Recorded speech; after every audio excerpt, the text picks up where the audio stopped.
Nah, oleh karena itu, pembicara selanjutnya adalah Dr. Kecu Suharyanto. Beliau adalah Kepala Badan Pusat Statistik Nasional, dan alhamdulillah juga Kepala BPS ini adalah alumni Diklat PIM 1 Angkatan 34 tahun 2016. Kebetulan seangkatan Pak Ketua dan Pak Ketum dengan saya. Dan sehari-hari kami sapa beliau dengan Pak Kecu. Dan beliau menyelesaikan pendidikan doktornya di University of Reading United Kingdom tahun 1999. Sebelum dipercayakan sebagai Kepala BPS, beliau juga dipercayakan sebagai Deputi Bidang Neraca dan Analisis Statistik. Dan pada kesempatan yang baik ini, Kepala BPS akan menyampaikan topik yang diberikan adalah dampak COVID-19 terhadap kondisi sosial ekonomi Indonesia. Dipersilahkan. Terima kasih, Bu In. Assalamualaikum warahmatullahi wabarakatuh. Selamat siang dan salam sejahtera untuk kita semua. Om Swastiastu, Namo Buddhaya, salam kebajikan. Yang saya hormati, Menteri Perencanaan Pembangunan Nasional dan Kepala Bappenas, yang pada siang hari ini diwakili oleh sahabat saya, Mas Pandi.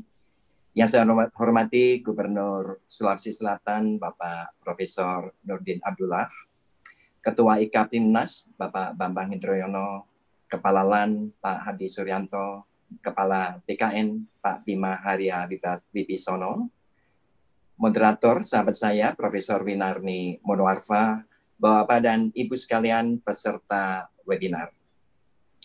Pertama-tama tentunya saya mengucapkan dan mendoakan supaya Bapak dan Ibu sekalian selalu dalam keadaan sehat walafiat. Izinkan saya menyampaikan apresiasi yang luar biasa kepada teman-teman panitia yang pada siang hari ini membuat webinar dengan tema yang sangat-sangat relevan dengan kondisi yang kita hadapi saat ini, yaitu COVID-19 dan tantangan mewujudkan pembangunan berkelanjutan. Bapak dan Ibu sekalian yang saya hormati, kita tahu bahwa pandemi COVID-19 telah membawa dampak yang luar biasa buruknya. Pandemi COVID-19 ini telah menciptakan efek domino dari masalah kesehatan, kemudian menjadi masalah sosial dan ekonomi, dan itu melanda seluruh lapisan masyarakat, mulai dari tingkatan rumah tangga, usaha mikro, usaha kecil, usaha menengah, hingga korporasi. Untuk mendapatkan feel seberapa besar dampak COVID ini, kita bisa melihat prediksi terbaru dari IMF. IMF dalam rilis terbarunya memperkirakan bahwa pertumbuhan ekonomi dunia pada tahun 2020 ini akan tumbuh negatif 4,9%. Seluruh kegiatan ekonomi akan turun jauh, akan menciptakan pengangguran yang pada akhirnya menimbulkan kemiskinan. Dan catatannya, belum pernah terjadi situasi seburuk ini sejak depresi besar tahun 1930. Bisa dipahami bahwa seluruh negara kemudian agak tergagap, sehingga banyak sekali kebijakan yang diterapkan di masing-masing negara, tetapi intinya hampir sama. Di satu sisi, setiap pemerintah selalu mengutamakan kesehatan dari masyarakat dengan cara mengimplementasikan berbagai kebijakan seperti lockdown, pembatasan sosial berskala besar, dengan tujuan untuk mengurangi mobilitas masyarakat dan mengurangi penyebaran COVID-19. Di sisi lain, pemerintah harus berupaya supaya ekonomi tetap berjalan. Nah, pembatasan sosial ini menimbulkan implikasi yang sangat rumit. Semakin lama dikunci, ekonominya semakin bergerak, sehingga ini hal-hal yang perlu kita pikirkan ke depan. Karena memang situasinya tidak segampang yang dibayangkan. Di dalam presentasi ini, saya akan menyampaikan 3 hal. Mari kita lihat seberapa paham masyarakat kita terhadap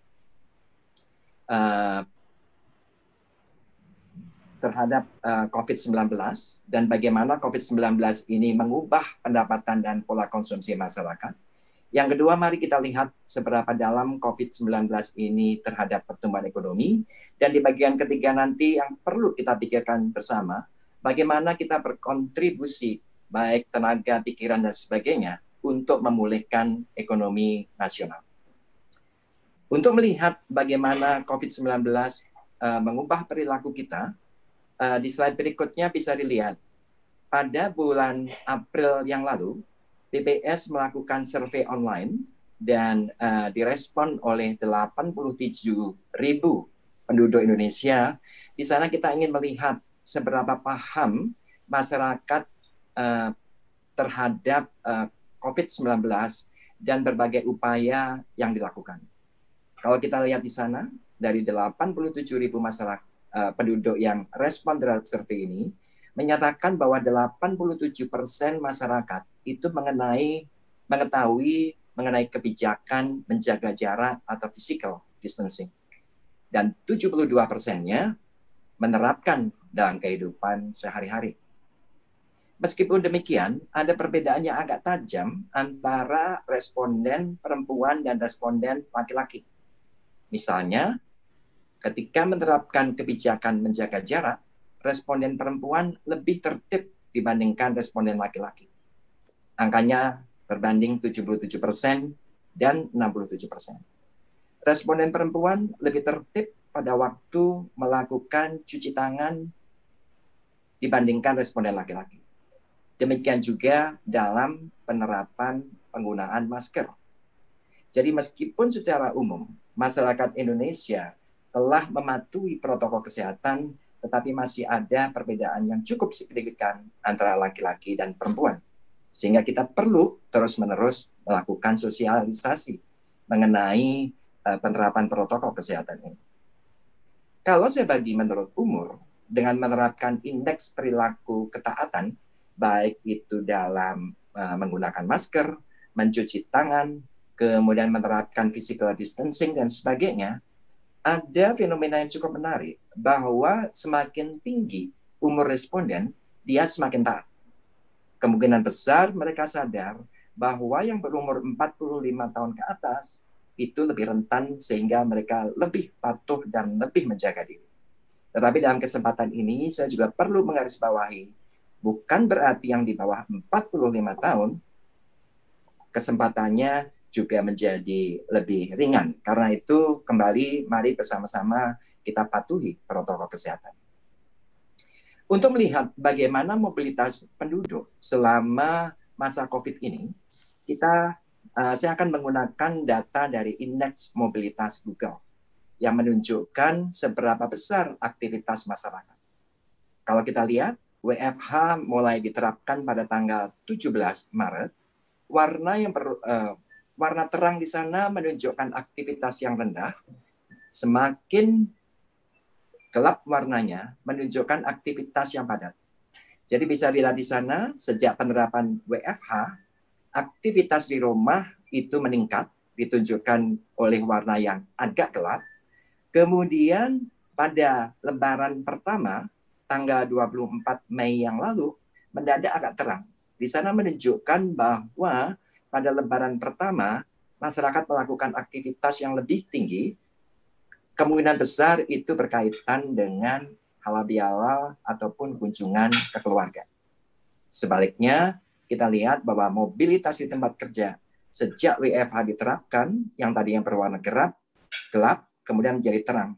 Artinya aktivitas di tempat kerja menurun. Satu hal yang menarik, pemerintah telah mengumumkan secara resmi bahwa WFH itu diterapkan sejak tanggal 5 Juni 2020. Tetapi kalau kita lihat, yang paling padat adalah tanggal 7 Juni, di mana itu adalah hari Minggu. Artinya, semua kantor pada waktu itu mulai berupaya bersiap-siap untuk membuka diri dengan menetapkan protokol kesehatan yang harus dipatuhi. Perubahan mobilitas penduduk ini bisa kita lihat harian di slide berikutnya. kita lihat bahwa masyarakat sebetulnya cukup patuh. Aktivitas di tempat perdagangan retail dan rekreasi, di taman, kemudian di tempat transit juga turun jauh sekali. Bahkan sesudah WFH diterapkan, aktivitasnya masih jauh dari normal. Perkecualian terjadi untuk gambar kanan paling atas, di mana mobilitas di tempat belanja kebutuhan sehari-hari di sana mengalami peningkatan 3 hari sebelum Lebaran. Menunjukkan meskipun dalam masa COVID ini, keinginan masyarakat untuk melakukan belanja dalam persiapan Lebaran kembali melonjak. Untuk itu ke depan kita perlu betul-betul memberikan sosialisasi yang tepat kepada masyarakat, terutama untuk di tempat-tempat keramaian seperti pasar dan sebagainya. Perubahan mobilitas penduduk ini tentunya berdampak kepada pendapatan masyarakat. Dan kita bisa lihat dari hasil survei ini, seluruh lapisan masyarakat dari bawah sampai atas pendapatannya mengalami penurunan. Dengan catatan, masyarakat di lapisan bawah pendapatannya terdampak lebih dalam.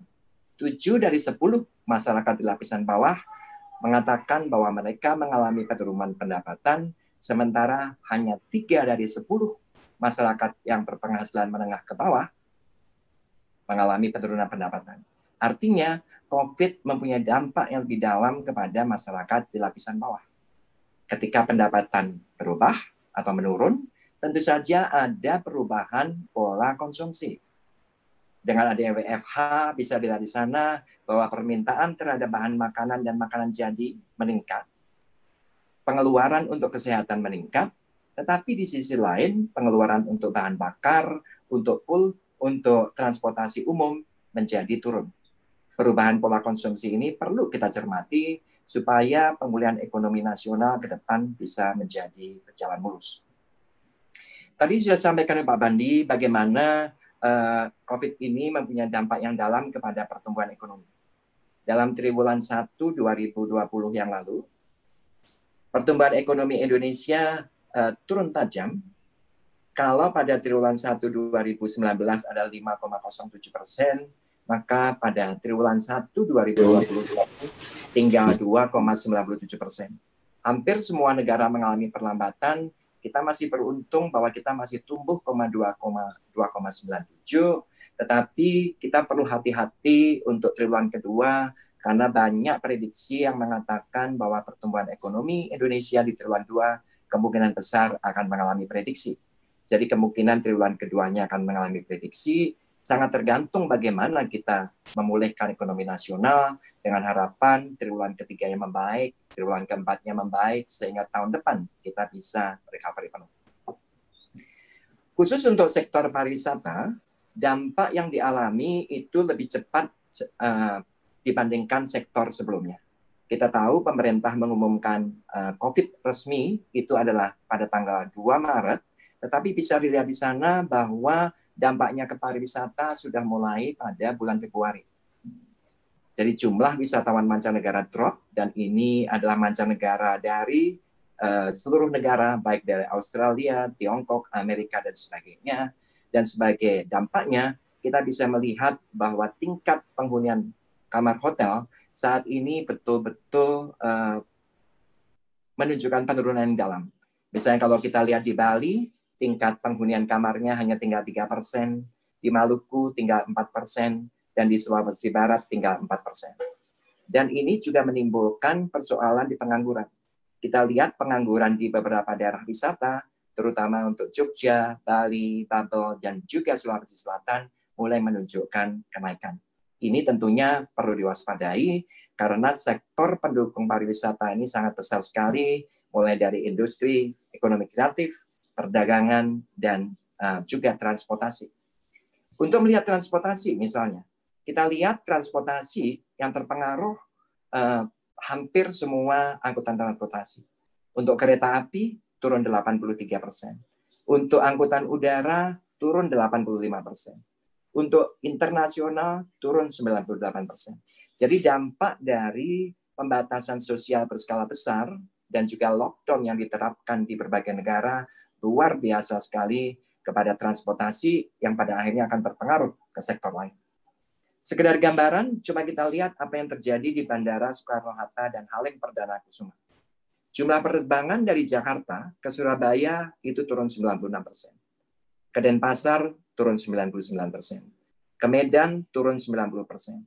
Demikian juga penerbangan internasional dari Jakarta ke Singapura, Tokyo, dan Kuala Lumpur juga mengalami.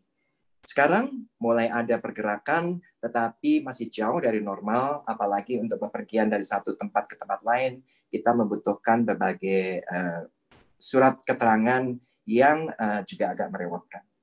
Karena itu dalam kesempatan ini, Bapak dan Ibu sekalian, saya ingin mengingatkan kembali pesan Pak Presiden pada waktu beliau berkunjung ke Jawa Timur pada tanggal 25 Juni 2020 yang lalu. Beliau dengan tegas menyatakan bahwa ketika kita mengelola manajemen krisis ini, rem dan gasnya harus seimbang. Harus ada keseimbangan ketika kita mengelola kesehatan, tetapi ekonomi juga tidak terabaikan. Jadi menurut saya tidak perlu ada dispute lagi mana yang harus ditempatkan, karena dua-duanya memang harus seimbang. Sangat tidak mungkin kita hanya konsentrasi kesehatan dan mengabaikan ekonomi atau sebaliknya. Karena itu pesan dari Pak Presiden sangat penting, perlu kita baris bawahi dan kita renungkan, dan sesuai dengan tupoksi masing-masing, mari kita berkontribusi dalam hal ini. Pemerintah sudah menyiapkan dana yang besar untuk penanganan COVID dan pemulihan ekonomi nasional. Tadi Mas Bandi sudah menyampaikan bahwa biaya penanganan COVID ini adalah 695,2 triliun, ada efisiensi anggaran, ada refocusing dan sebagainya, dan Pak Presiden berulang-ulang menggarisbawahi bahwa ini sangat penting untuk bidang kesehatan, karena memang masyarakat harus mendapat prioritas supaya terhindar dari COVID, tetapi kita juga menyadari bahwa lapisan bawah itu terdampak dalam, karena itu ada perlindungan sosial, baik dalam bentuk bantuan langsung tunai, baik dalam bentuk bantuan non pangan, kemudian juga ada bantuan untuk dana desa, dan juga petani, dan sebagainya. Kita juga menyadari bahwa UMKM dan berbagai usaha juga terkena, karena itu disediakan dana yang cukup besar untuk insentif usaha, dan juga UMKM, dan kemudian juga untuk Pemda. Jadi ini menjadi kunci penting bagaimana kita bisa mengimplementasikan dan menyalurkan dana ini dengan tetap menjaga akuntabilitas dan betul-betul diterima oleh yang berhak. Terakhir yang perlu kita pahami ke depan adalah bagaimana pemulihan ekonomi nasional ini harus berjalan. Kalau kita lihat sampai sekarang banyak hal yang belum diketahui tentang COVID ini. Banyak negara sudah mulai berupaya untuk menemukan vaksin, termasuk di Indonesia. Tetapi kalau dilihat gambarannya, mungkin vaksin itu paling cepat akan ditemukan sesudah bulan Desember 2020. Artinya masih ada waktu yang cukup panjang. Jadi untuk sementara waktu, Bapak dan Ibu sekalian, nampaknya memang kita harus hidup berdampingan dengan COVID-19. Karena itu untuk memulihkan ekonomi nasional, tentunya perlu beberapa perubahan mendasar. Kita perlu menerapkan cara-cara baru supaya kita semua tetap aman, tetapi ekonomi juga tetap jalan. Kunci penting yang pertama adalah kepatuhan masyarakat terhadap protokol pencegahan COVID-19. Dan kita semua harus terus-menerus mensosialisasikan. Kalau kita lihat, ada pemahaman di sebagian masyarakat bahwa ketika PSBB itu dibuka, mereka beranggapan COVID-nya sudah berlalu sehingga penerapan protokolnya menjadi agak kendor. Jadi perlu kita sadari, mari bersama-sama kita memberikan pemahaman bahwa COVID masih ada dan kita semua harus mematuhi protokol pencegahan kesehatan. Kedepan cara kerja kita juga perlu kita tinjau kembali. Untuk pertama kalinya, kemarin kita menerapkan work from home yang tidak pernah kita lakukan sebelumnya, tetapi banyak hal yang bagus yang bisa kita pelajari di sana. Kalau kita betul-betul menata IKU, sebetulnya kita bisa melakukan work from home dari rumah dan hasilnya tetap secara produktif. Misalnya kita bisa melakukan absen melalui beberapa aplikasi tanpa kehadiran, dan ini perlu kita pikirkan ke depan. Sehingga akan mengefisiensikan tenaga, waktu perjalanan, dan sebagainya. meeting ternyata bisa kita lakukan lewat Zoom, tidak harus ketemu tatap muka yang menghabiskan dia perjalanan, dia konsumsi, dan sebagainya. Kemudian ke depan kita juga perlu menguatkan pemanfaatan teknologi informasi dan juga data. Kalau tadi data yang saya sampaikan sangat up to date dan bisa diikuti harian, itu adalah pemanfaatan big data karena jauh lebih murah. Dan ke depan memang setiap dari kita perlu memikirkan berbagai inovasi. Misalnya dari Bappenas tahun depan akan melakukan reformasi sistem perlindungan sosial, di mana akan mencakup seluruh siklus kehidupan, mulai dari usia anak, sekolah, usia produktif, dan lanjut usia. Jadi sekali lagi, dalam kesempatan ini, Bapak-Bapak dan Ibu sekalian, mari kita semua menyumbangkan tenaga dan pikiran bagaimana pemulihan ekonomi nasional berjalan mulus, sesuai dengan tupoksi yang kita emban di dalam tugas sehari-hari. Demikian yang bisa saya sampaikan, mudah-mudahan bermanfaat. Saya tutup. Wassalamualaikum warahmatullahi wabarakatuh. Saya kembalikan ke Bu Win.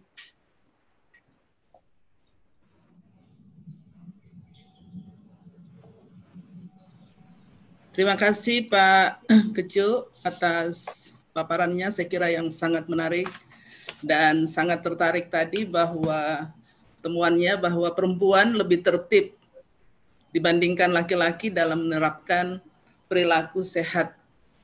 Nah, nanti kita akan kaji lebih lanjut.